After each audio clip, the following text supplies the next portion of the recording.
No doubt that you have seen the stories about various countries thinking about developing nuclear weapons. They all start with the same basic premise. For decades, the United States has acted as the guarantor of the world system. Then Donald Trump came into office. He is withdrawing the United States from that role in some regions, and floating the annexation of allied territories in others. As a result, U.S. dependents are considering building nuclear weapons.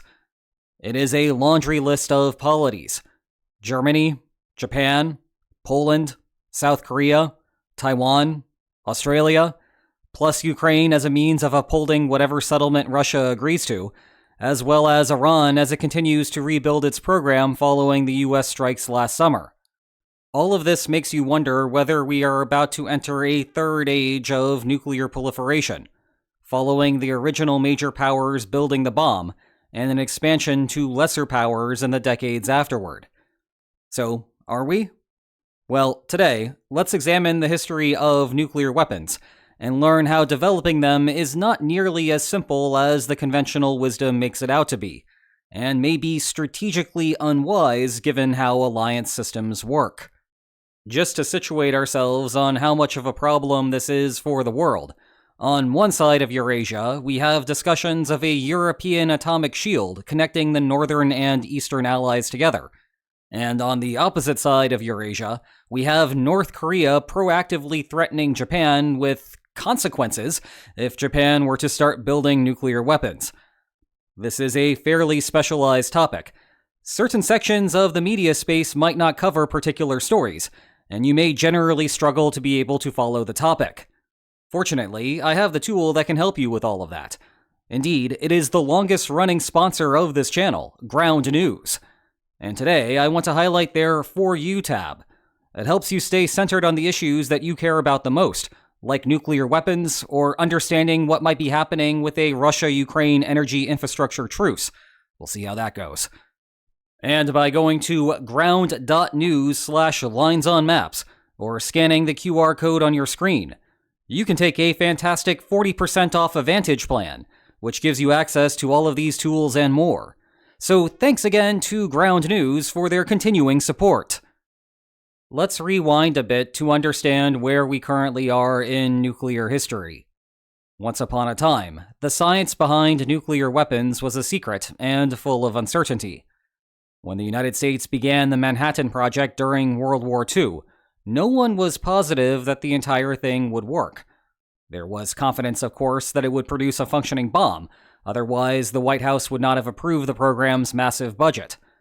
But confidence and certainty are not the same thing. Even as the United States conducted the Trinity test, the world's first nuclear explosion, Manhattan Project scientists both had constructed a containment vessel for the gadget's plutonium in case it failed, and were unsure if Trinity would ignite the entire atmosphere and kill everyone on Earth.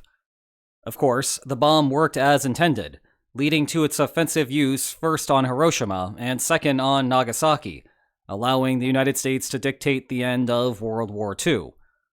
Obviously, the science behind the bomb was a mystery to the vast majority of the world at the time.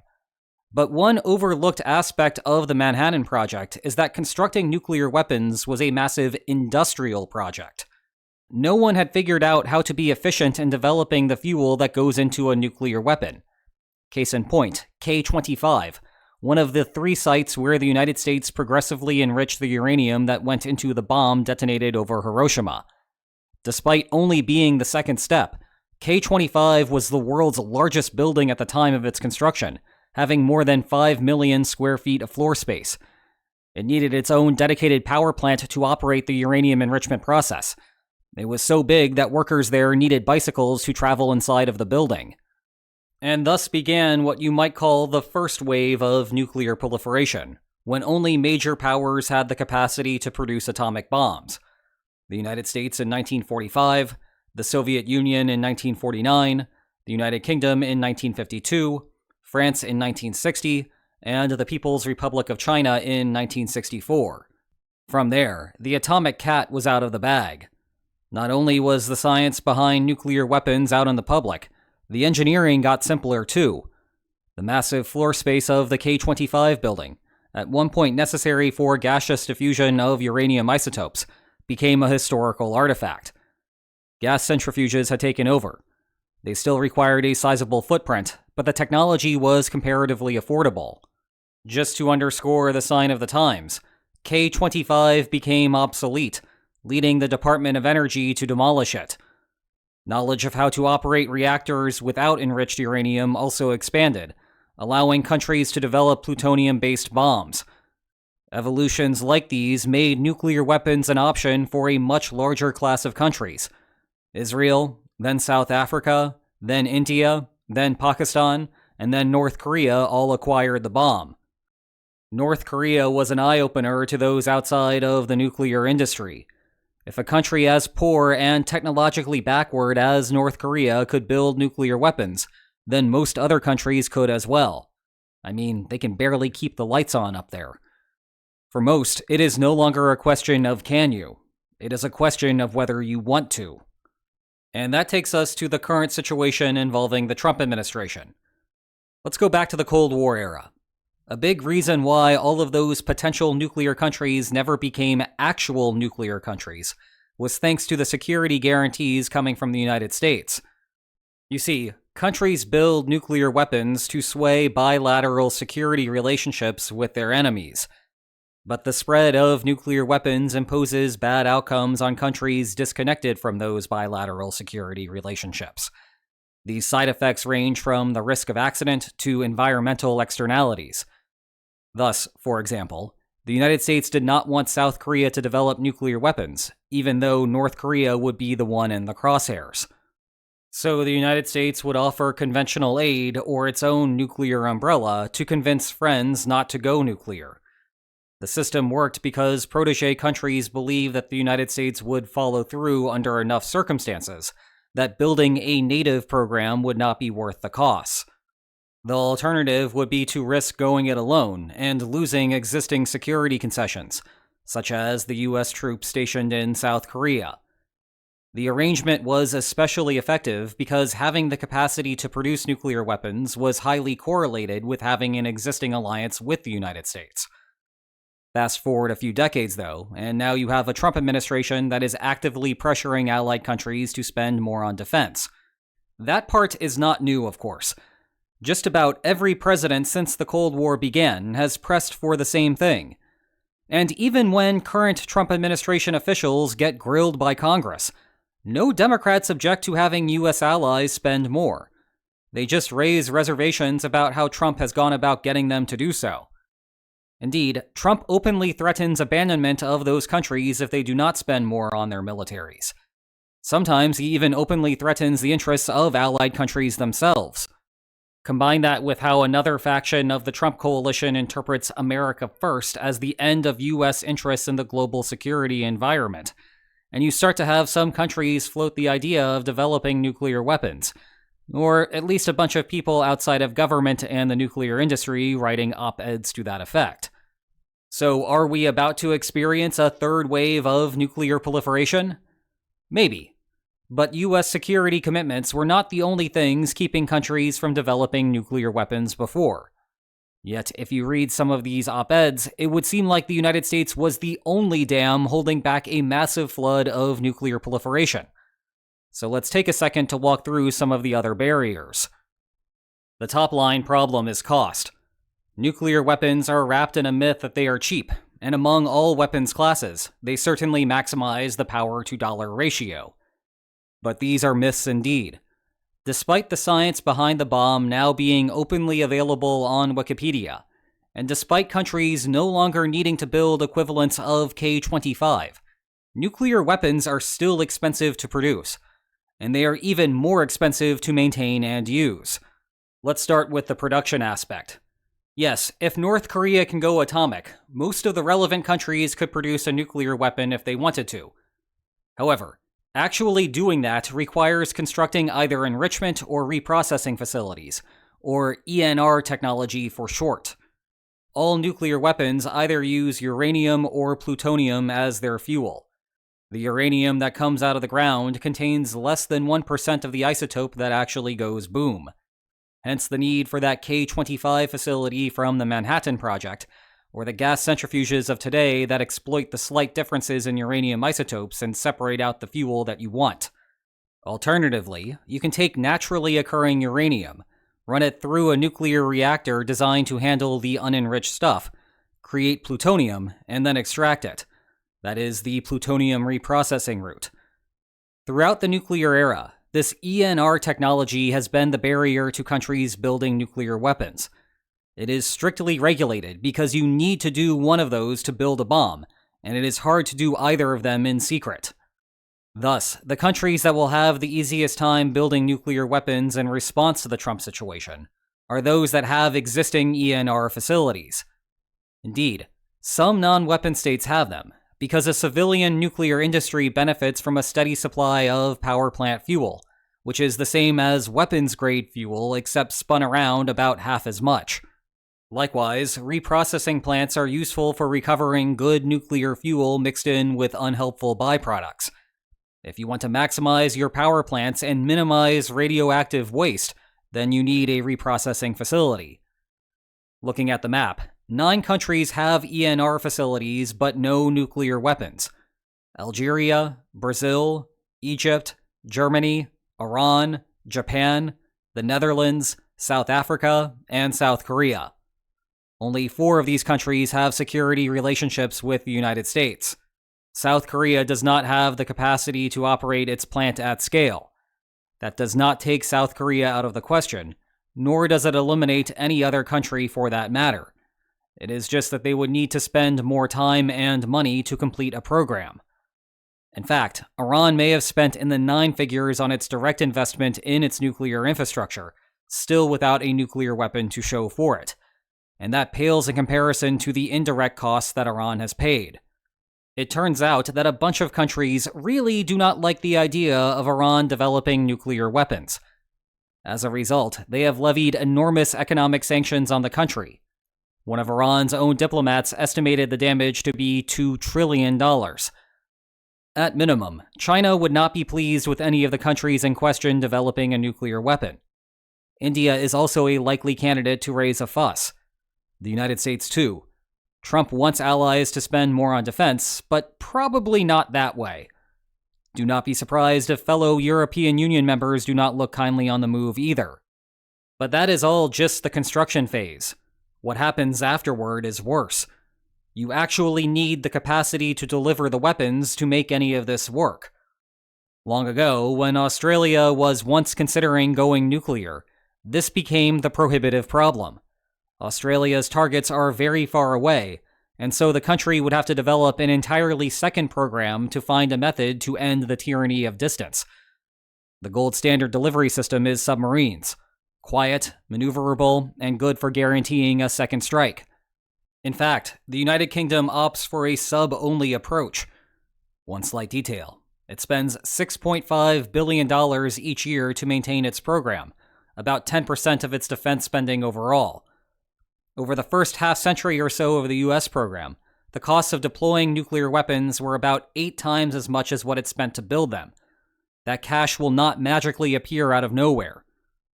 The irony of all of this is that one of the main reasons for Trump wanting to pull the United States back from its international entanglements is historical allied free-riding. Those euros, for example, not previously spent on defense, could instead fund more social programs.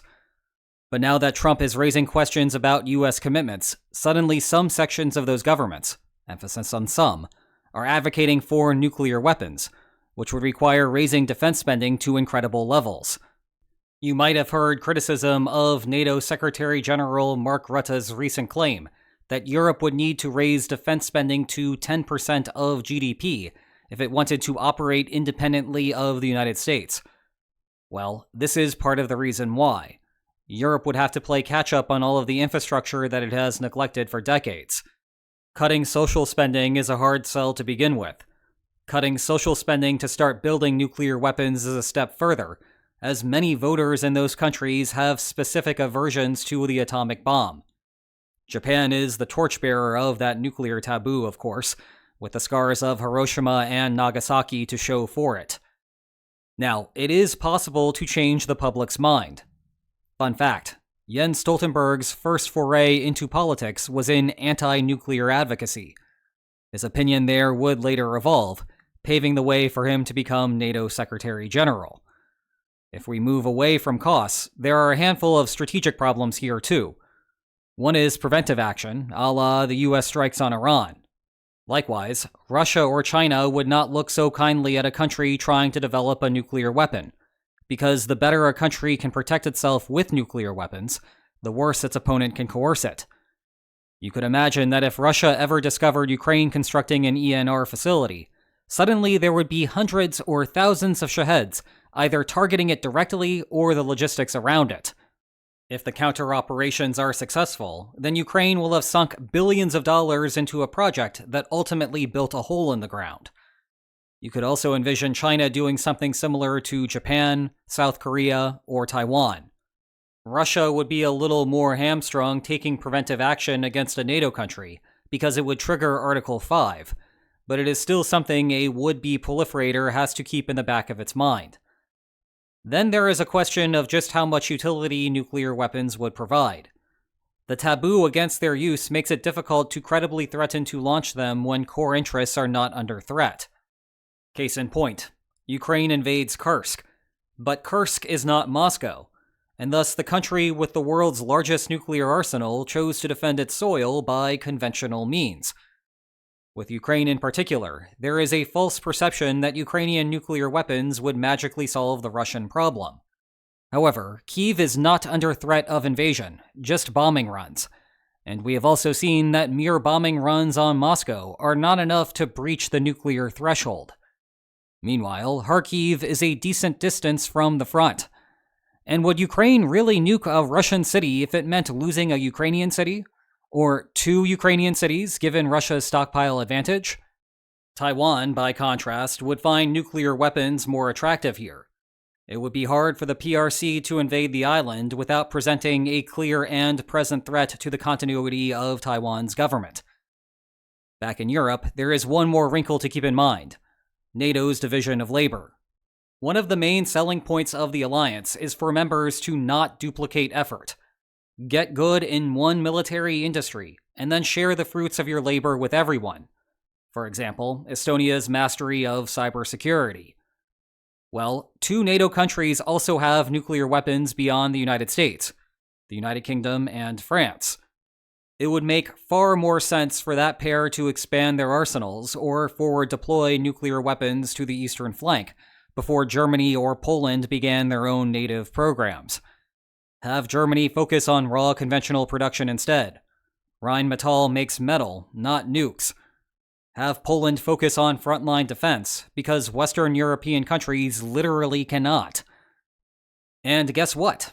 That is exactly what is happening. There have been plenty of political pronouncements about nuclear weapons, but no real action on that front so far. What there has been, however, is plenty of reinvestment in Germany's conventional arms industry and Poland's fortifications. Plus, this strategy avoids burning a bridge with the United States. Trump will not be president forever, and his NATO policies are not popular among the US public. But nuclear proliferation is not popular among the US public either, so going down that road will have lasting consequences. The Pacific countries do not have this incentive, of course, as no replacement nuclear guarantor exists out there. This might be an Indo-Pacific pivot of another kind. So, to conclude, are we about to enter a third age of nuclear proliferation? Maybe. But US guarantees are only one part of the puzzle, and there are quite a few other reasons why nuclear-capable states may not become nuclear-possessing states. The other half of the equation is that Trump will leave office in less than 3 years, a shorter time than what it will take for many to build nuclear weapons. What we might end up seeing is a repeat of the Nixon administration, where the United States originally signaled that it would be taking a step back. US allies considered developing nuclear weapons, and the United States ended up returning to form. But that is something that we will have to wait to see about. Thanks again to Ground News for sponsoring today's video. Go to ground.news/linesonmaps, or scan the QR code on your screen to take a fantastic 40% off Advantage plan. Meanwhile, if you find this nuclear stuff super captivating, I posted a discussion of the United Kingdom's Letters of Last Resort with a U.S. Army War College professor over on Lines on Maps Extra. In it, we weigh the options of what pre-planned instructions should be given to nuclear submarine commanders in the event that the government is destroyed. And on that happy note, if you enjoyed today's video, then please like, share, and subscribe, and I will see you next time. Take care.